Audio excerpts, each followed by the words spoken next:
Así que yo se los recorté, porque si no, bueno, era para 4 o 5 horas.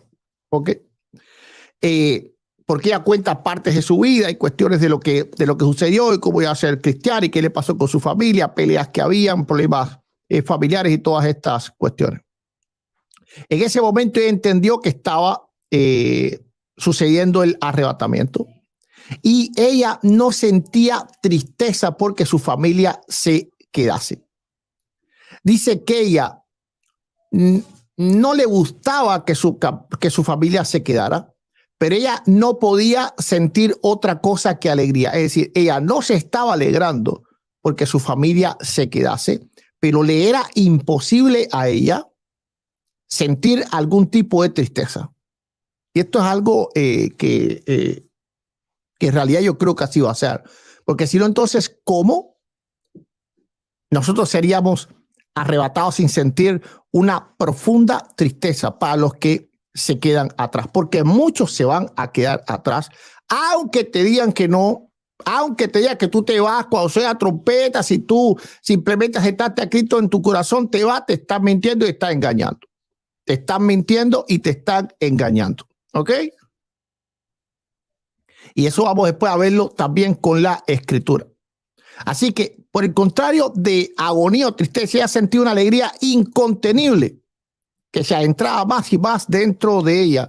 Sí comprendía que su familia se quedaba atrás, pero su corazón estaba inundado de esa alegría tan indescriptible que iba más allá que va más allá de la comprensión humana. En ese momento, Margaret fue transportada fuera de su casa. Ahora es que ella sale de su casa. En realidad no dice pues cómo salió, si salió de momento y atravesó el techo. Ella está simplemente contando el testimonio.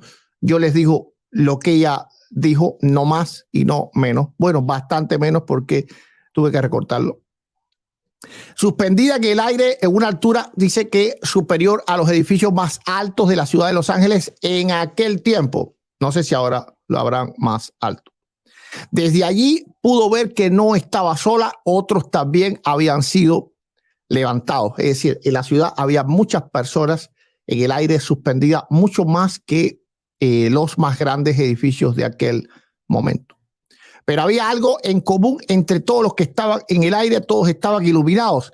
Sin embargo, era imposible ver sus rostros debido a la intensidad de la luz que los envolvía.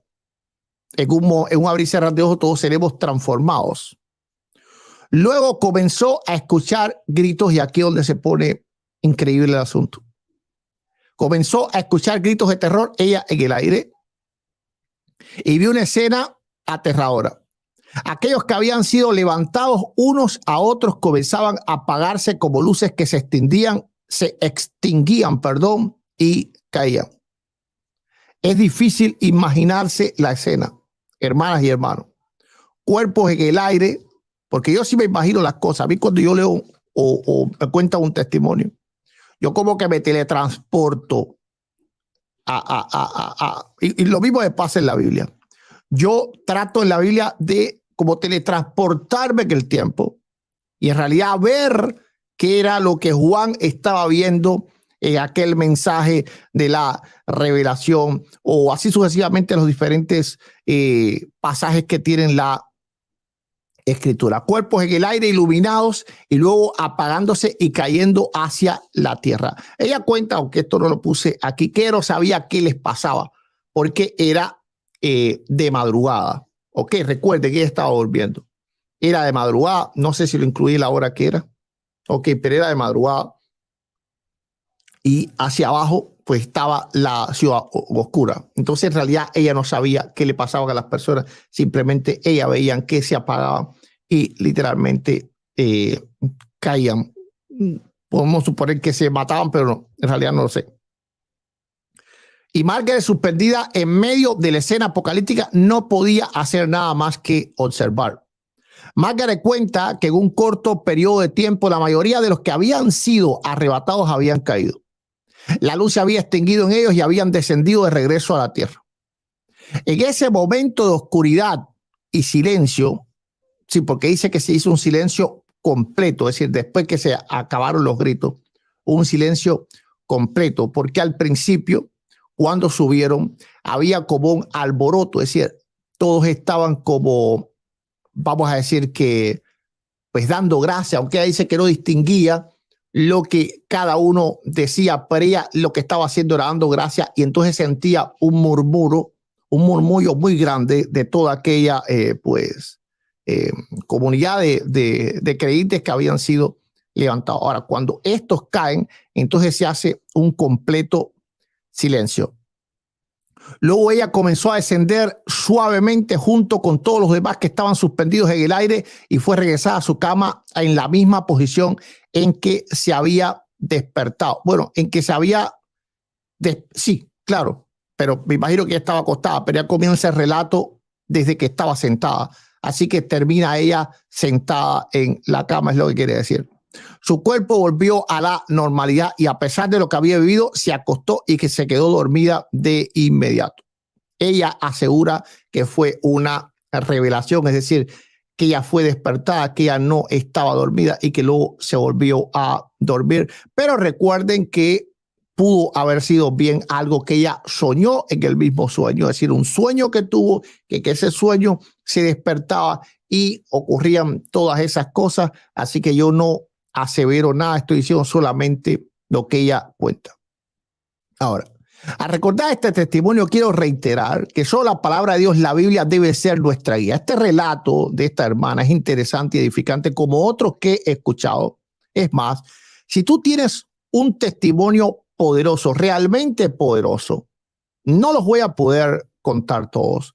Si conoces un testimonio tal vez histórico, como algo así, tal vez de algún creyente importante, por favor, envíamelo al correo testimonios@reflexionesdelpastor.com, porque me lo enviaron a mi correo normal, a cedo74@yahoo.com, pero ahí recibo tantos mensajes que es bien probable que yo no los lea. Así que si tú tienes un testimonio grande, tú has recibido una obra maravillosa de Dios en tu vida, a mí me gustaría contarla. No las voy a contar todas, así que no te estoy diciendo de ninguna forma, ni te prometo que voy a contar el tuyo, pero por favor envíamelo a testimonios con S, plural, testimonios@reflexionesdelpastor.com. Ahora, este testimonio nos hace reflexionar sobre la importancia de mantenernos firme en nuestra fe y de no ser tibios, de no quedarnos a media. ¿Por qué?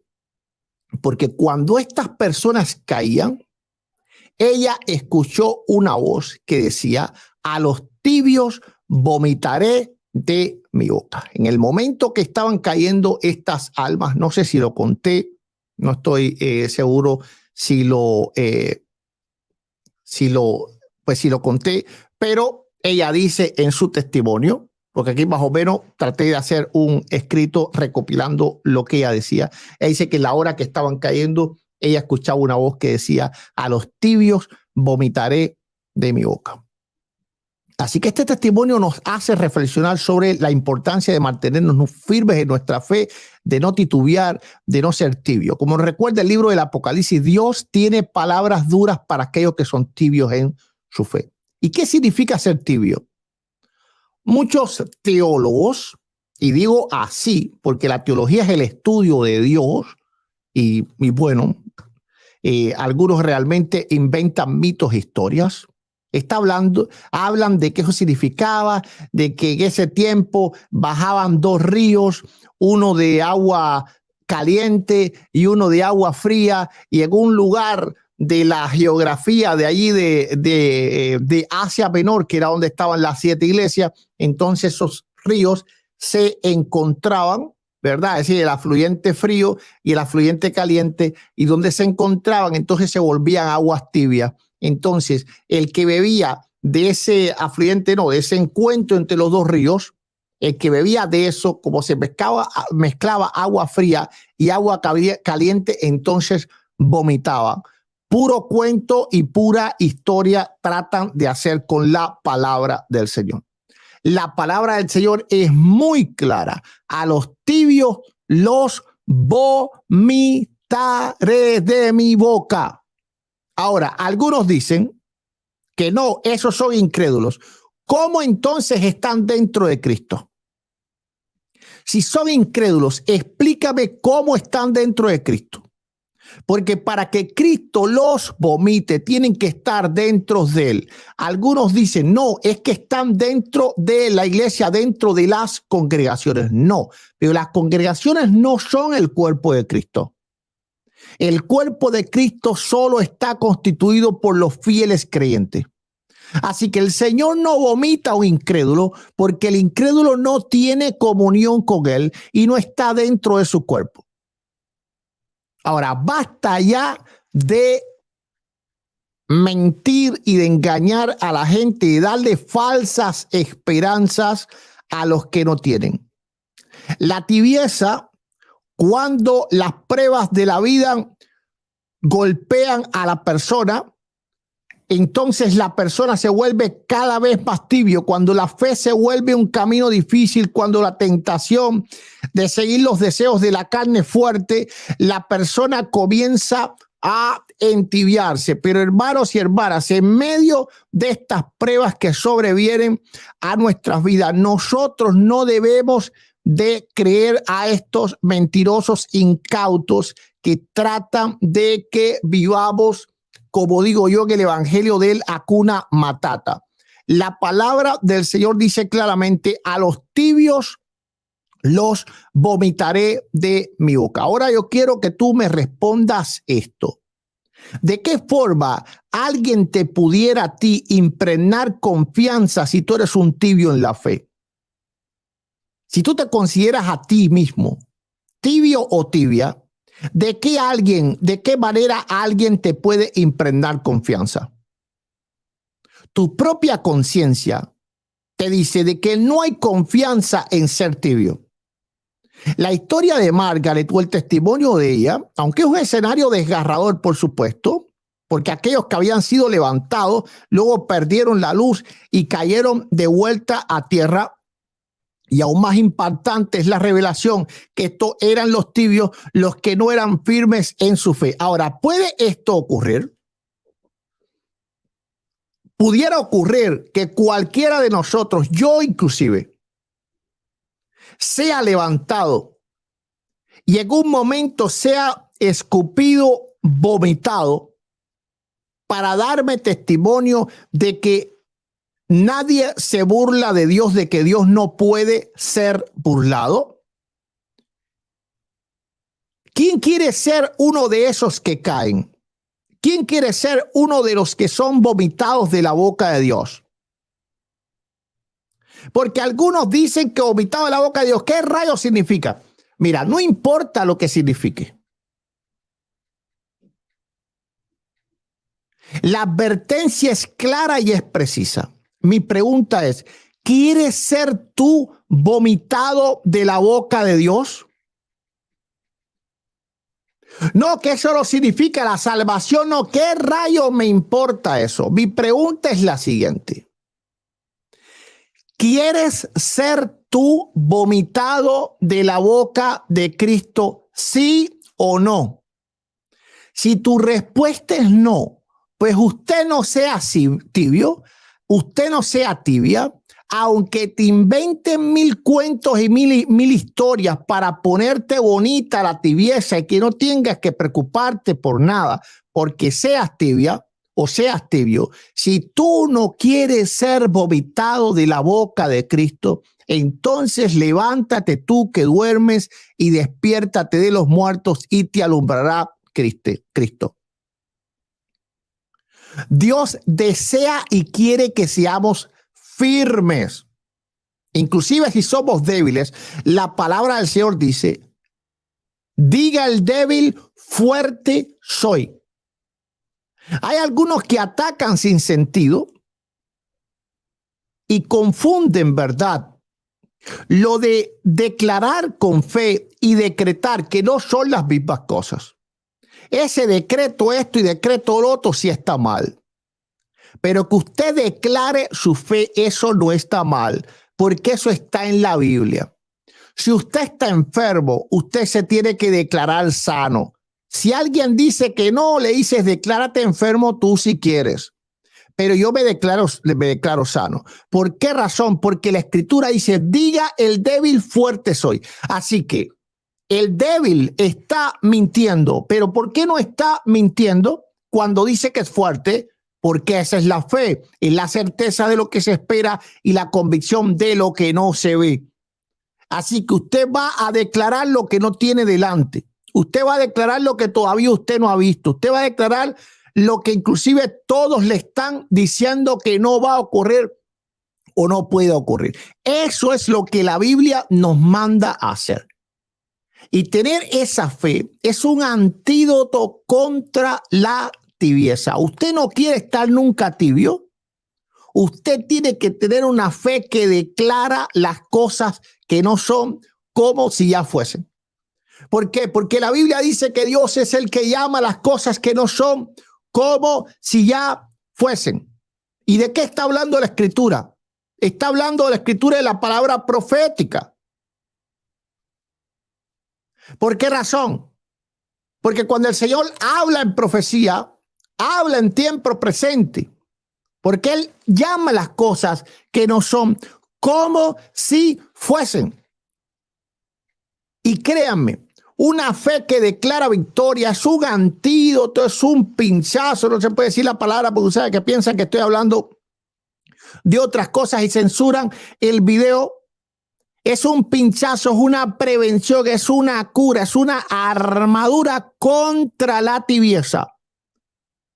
Porque si tú te crees todas las cosas que están ocurriendo en tu vida, pues claro que te vas a entibiar.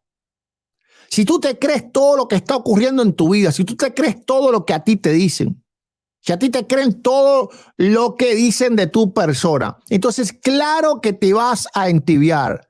Claro que te vas a entibiar. Así que, hermano, reflexionemos en esta historia, en la historia de Margaret. Hagámoslo con todo el corazón abierto, que Dios quiere enseñarnos a través de este testimonio y de muchos otros que han habido respecto a esto.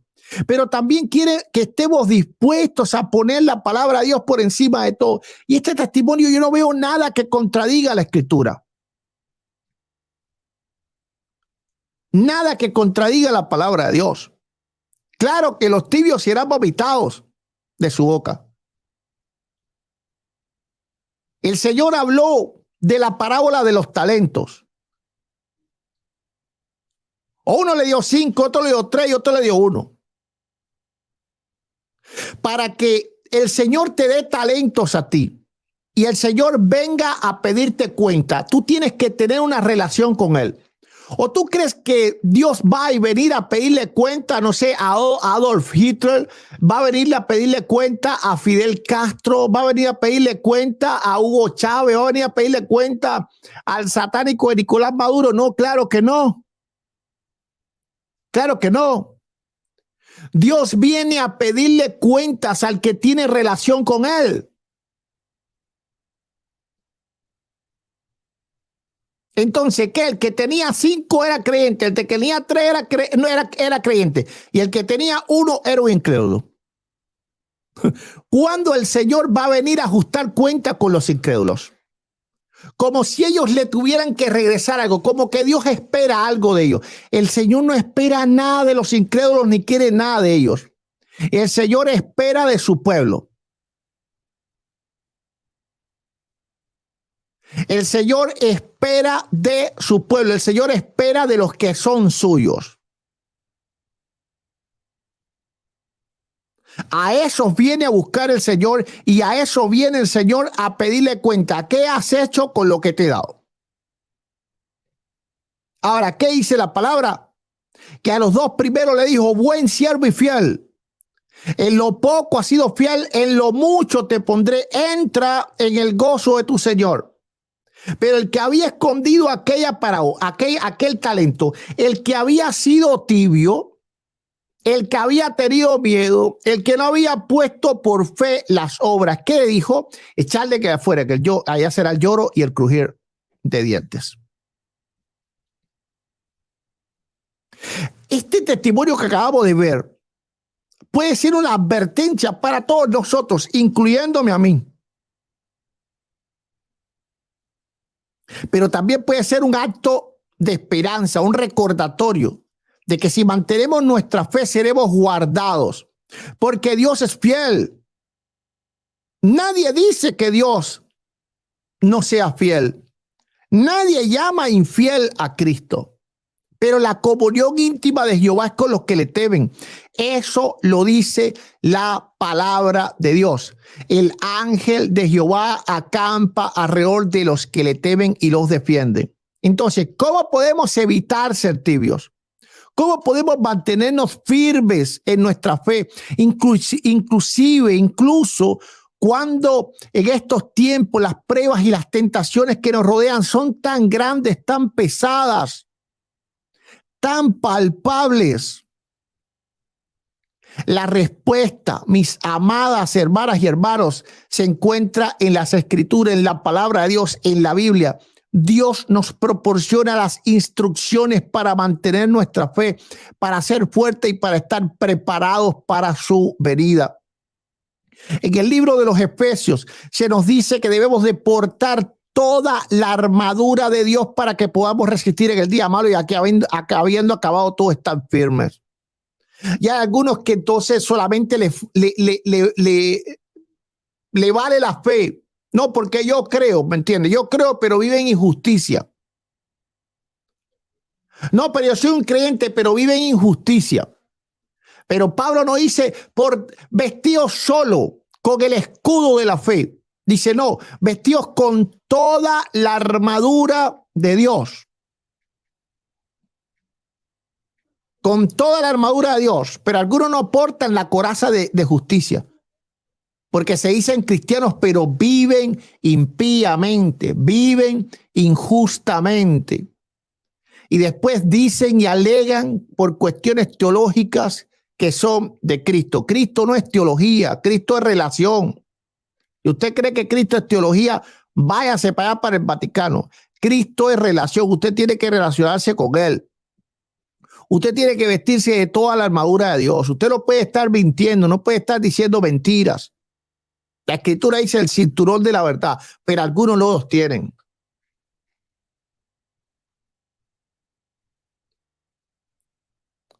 Además, hermanos, mantengámonos firmes en la fe sabiendo que las mismas aflicciones la cumplen nuestros hermanos en todo el mundo, según nos dice el propio apóstol Pedro. Algunas veces decimos, ay, ¿por qué a mí? ¿Por qué a mí? Lo mismo que te ocurre a ti, le está ocurriendo mucho y posiblemente peor. No estamos solos en nuestras pruebas. Hermanas y hermanos de todo el mundo y de todas las épocas, todos nosotros alrededor del mundo estamos luchando contra las mismas dificultades. Santiago dice que Elías estaba sujeto a nuestras mismas pasiones. Pero ¿quieres que te diga algo? Él oraba y no llovía 3 días. ¿Quieres que te diga algo? Él oraba y bajaba fuego del cielo. Y estaba sometido a nuestras mismas aflicciones, a nuestras mismas tentaciones, a nuestras mismas debilidades.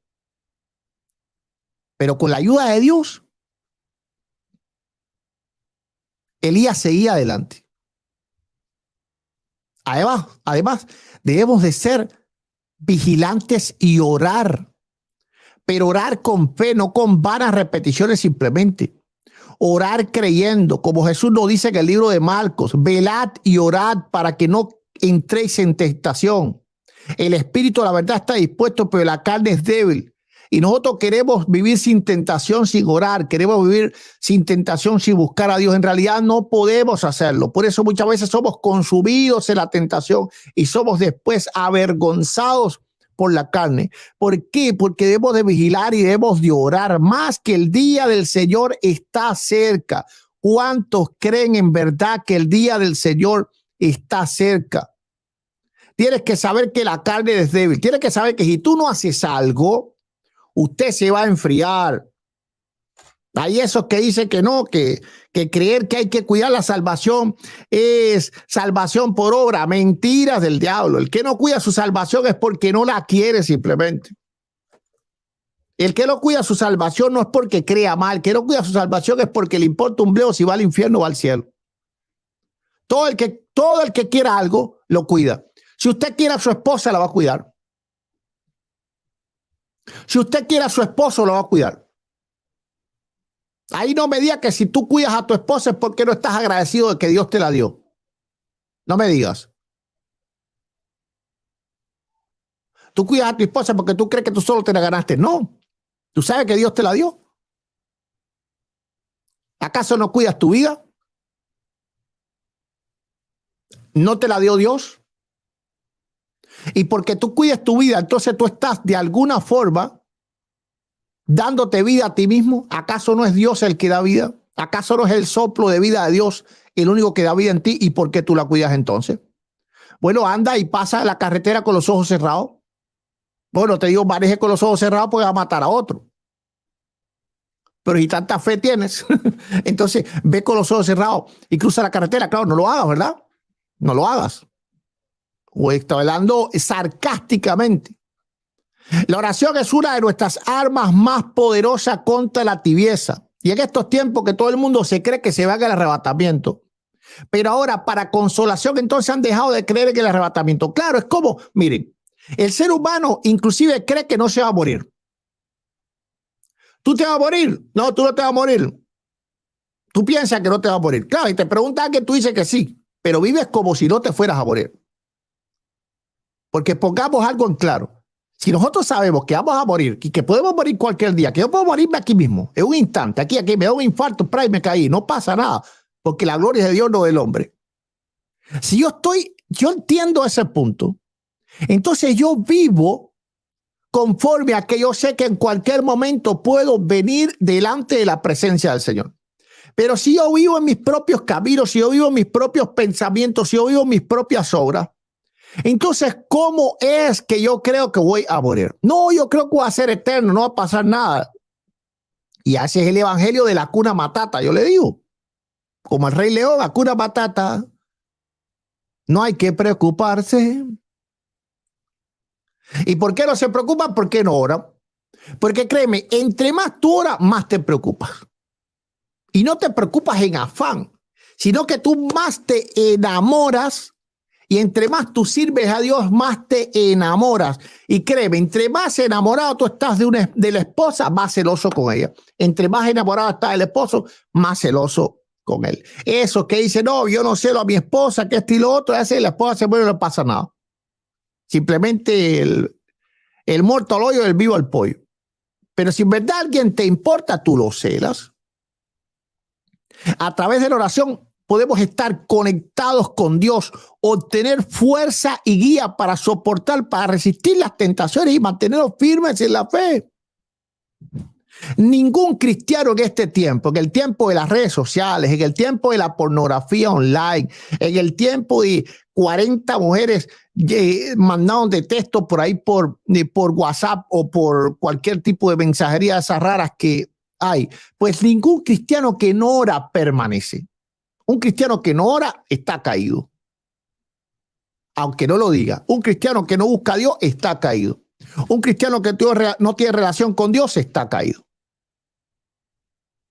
Y puede decir que no cuantas veces quiera. No importa. Pero yo digo que está caído. O al menos que es un tibio.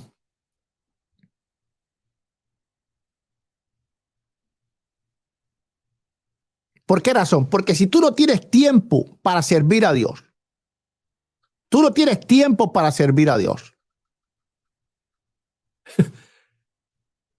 ¿por qué tienes tiempo para otras cosas entonces? ¿Por qué quieres? Dice, no, es que no tengo tiempo, pero no tienes tiempo para qué. Porque si tienes tiempo para trabajar, tienes tiempo para ganar dinero, tienes tiempo para salir, tienes tiempo para ir a comer a un restaurante, tienes tiempo para hacer muchas cosas. Tienes tiempo inclusive para tus ocios. Pero no tienes tiempo para amar. No tienes tiempo para amar a Dios, no tienes tiempo para amar al prójimo, no tienes tiempo para predicar la palabra, no tienes tiempo para alcanzar a los perdidos. Debemos también recordar o siempre recordar el mandamiento de Jesús, amar a Dios con todo nuestro corazón, alma, mente y fuerza y amar a nuestro prójimo como a nosotros mismos. Si tú no cumples esos mandamientos, usted no se va a ir en el arrebatamiento. Puede ser lo más pentecostal que sea, hablar las lenguas que tú quieras, el chirimpum primum, Puedes hablar los trabalenguas que tú quieras hablar, pero usted no se va a ningún lado. Porque si usted no ama a Dios con todas sus fuerzas y usted no ama a su prójimo como usted mismo, usted no se va para ningún lado. ¿Y cuál es otro antídoto para la tibieza? El amor. Cuando amamos a Dios con todo nuestro ser y amamos a nuestro prójimo como nosotros mismos, nuestra fe se fortalece. Nuestra propia fe alumbra cada vez más fuerte sobre nuestras vidas y somos menos propensos a caer en la tibieza. Hay veces yo no tengo nada que hacer y cuando me veo que no tengo nada que hacer, abro un video y comienzo a hablarle a alguien aquí al canal. ¿Por qué razón? Porque la mente ociosa es taller del diablo. Hay veces no digo, no tengo nada que hacer. ¿Qué hago? ¿Qué hago? ¿Qué hago? ¿Qué hago? ¿Qué hago? No, yo no voy a decir qué voy a hacer. Yo voy a ponerme a servir a Dios. Y no importa si ande cansado o no ande cansado, yo me siento aquí y doy la palabra. Me escuche quien me escuche y no me escuche quien no me escuche. Este testimonio que acabamos de ver de este hermano es una poderosa lección para todos nosotros. Yo lo creo de esa forma, sin considerarlo inspirado ni creíble siquiera, pero sí de edificación. Nos enseña la importancia de mantenernos firmes en nuestra fe, de resistir las tentaciones y de amar a Dios y a nuestro prójimo. Hoy en día, fíjense, hoy en día vivimos en el tiempo de la iglesia más segura, pero la más mundana al mismo tiempo. ¿Cómo tú entiendes eso?